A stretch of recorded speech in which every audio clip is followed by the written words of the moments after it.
Pemirsa, Ikatan Dokter Anak Indonesia memperingatkan kemungkinan 1 juta anak akan meninggal bila sekolah di seluruh Indonesia dibuka kembali saat ini. Federasi Serikat Guru Indonesia menilai di zona hijau sekalipun pembukaan kembali sekolah berpotensi menjadi klaster baru COVID-19.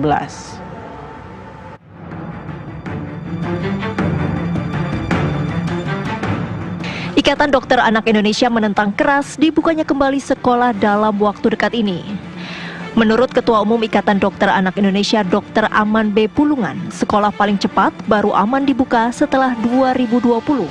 Itu pun berlaku syarat dan ketentuan. Kita didiklah anak kita di rumah dulu. Paling tidak kita tunggu sampai 2020. Bersabarlah kita dulu. Sampai nanti pemeriksaannya cukup dan kami lihat nanti kurva anak yang meninggal juga menurun. Tiap minggu masih menaik nih kurva anak yang meninggal. Tiap minggu masih naik kurva anak yang positif. Yang PDP juga masih menaik sekarang. Ya kan? Kami dihilir, kami yang merawat, kami tahu jadinya. Federasi Serikat Guru Indonesia menilai sependapat. Wasekjen FSGI Satriwan Salim menyatakan, jika dibuka saat ini sekolah berpotensi menjadi klaster baru penyebaran COVID-19. Sekalipun bila sekolah berada di zona hijau. Sekolah itu satu hari bisa sampai 1.000 orang yang hadir kan di sekolah. Siswa kalau di SMP SMA itu bisa masing-masing sampai 700 siswa, 3 angkatan kan. Kemudian ada guru 50 sampai 60. Kemudian ada pegawai tenaga kependidikan, ada staf kantin dan seterusnya, bahkan ada orang tua yang mengantar. Ya kan, bahkan anggaplah di sekolah ada protokol kesehatan yang nanti kita bahas. Tetapi ketika dia pulang dengan menggunakan angkutan umum, kan tidak ada yang menjamin anak-anak kita atau guru akan steril kan dari penyebaran COVID ini.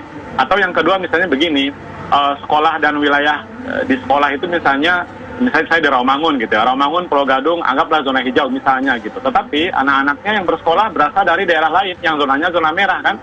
Oke, kalau sekolah negeri ada zonasi, kebijakan zonasi, tetapi sekolah swasta kan tidak ada zonasi. Jadi tidak menutup kemungkinan anak dan guru bersekolah di sekolah zona hijau, tetapi rumahnya berasal dari zona merah. Nah ini kan persoalan juga.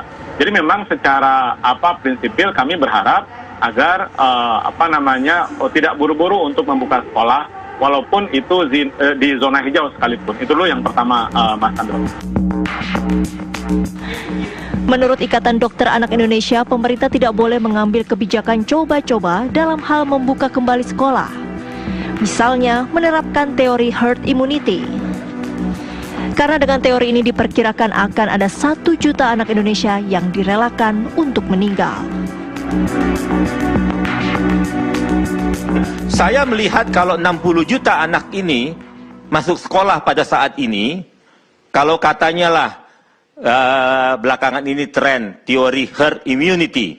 Jadi kalau 60 juta anak ini akan sekolah, kalau kita mau mengambil ini herd immunity, dibutuhkan 50% anak yang sakit.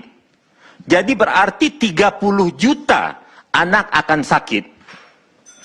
Pertanyaan saya, anak siapa yang akan sakit 30 juta ini? Nah, setelah itu dari 30 juta yang sakit, kita ambil mortalitasnya, angka kematian sekarang kita di Indonesia antara 2-5%, kita ambil angka tengah 3 atau 4%, jadi akan ada 1 juta anak yang meninggal. Saya tidak setuju. Anak siapa yang akan meninggal? Bagi kami dokter anak Indonesia, 1 anak meninggal pun tidak boleh. Tim TV One mengabarkan.